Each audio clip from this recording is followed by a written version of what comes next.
एक बार एक बालक काशी से पढ़ करके आया, खूब विद्वान बन के आया। अपने पिताजी के पास आकर के बोला, पिताजी मैं सब कुछ पढ़ के आया हूं, आप जहां से चाहो पूछ लो। तो पिता ने यही पूछा, बताओ पाप के बाप का नाम क्या है? नहीं बता पाया। बोले ये तो नहीं पढ़ाया गुरुजी ने। बोले ढूंढ के आओ कौन है पाप के बाप। बालक ने कल पढ़ा ढूंढने के लिए, तभी 2-3 दिन निकल गए, कहीं से उत्तर नहीं मिला पाप का बाप कौन। तभी एक घर के बाहर गौ माता खड़ी थी, तुलसी का पौधा लगा था।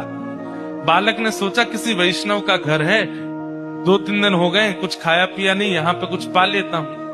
उस घर में जैसे ही प्रवेश किया, वो किसी वैष्णव का घर नहीं था, एक वैश्या का घर था। तो वैश्या ने जैसे ही बालक को देखा, ब्राह्मण बालक, त्रिपुंड लगाए, शिखा रखी है, धोती पहन करके, हाथों में वेद लगे हैं, तुरंत वैश्या आई जल का पात्र लेकर के, महाराज जलपान कीजिए।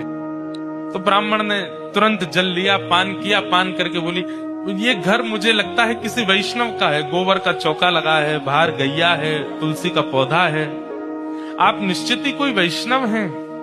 वैश्या बोली वैष्णव का तो नहीं पता मैं हूं कि नहीं, पर मैं एक नगर वैश्या हूं। जैसे ही कहा नगर वैश्या, ब्राह्मण बालक तो तुरंत बाहर गया, वमन करने लगा, अपने पेट में हाथ लगाने लगा, पानी निकालने लगा बाहर। वैश्या बोली क्या कर रहे हैं आप? बोले पाप का बाप ढूंढने निकला था, वो तो मिला नहीं, तुम्हारे घर पर आके जल पी लिया, पाप और कर दिया मैंने।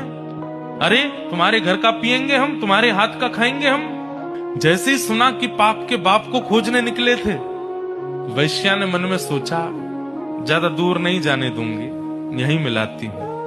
अब भगवान जल पी ही लिया है आपने, पाप तो हो ही गया आपसे, अब तो आपको जाना पड़ेगा, नदी स्नान करनी पड़ेगी, जनेऊ बदलनी पड़ेगी, पंचगव्य पान करना पड़ेगा, तभी आप शुद्ध होगे।